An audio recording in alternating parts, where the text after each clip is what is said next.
De l'Évangile de Jésus-Christ selon saint Marc, chapitre 2, versets 23 à 28.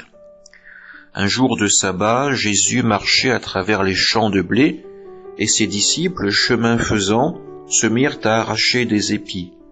Les pharisiens lui disaient « Regarde ce qu'ils font le jour du sabbat, cela n'est pas permis. » Et Jésus leur dit « N'avez-vous jamais lu ce que fit David lorsqu'il fut dans le besoin et qu'il eut faim, lui-même et ceux qui l'accompagnaient ?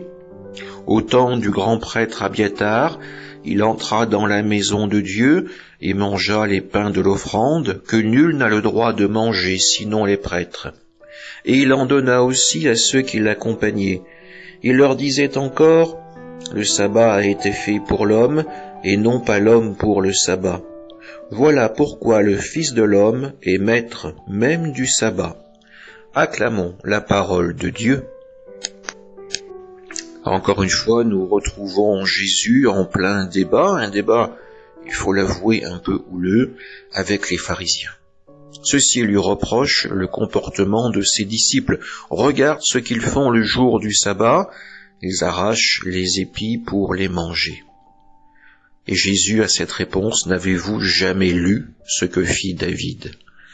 Les pharisiens se gorgent de leur connaissance des Écritures, ils s'estiment supérieurs au reste de la population d'Israël par justement leur connaissance, leur affinité avec la parole de Dieu, avec leur prétendue compréhension de la volonté divine.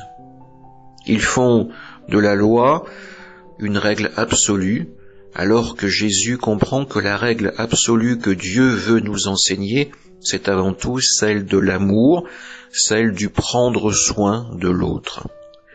Dieu n'est pas là pour affamer son peuple, il est là pour le nourrir de sa parole, de sa présence, et c'est ce que fait Jésus avec ses apôtres.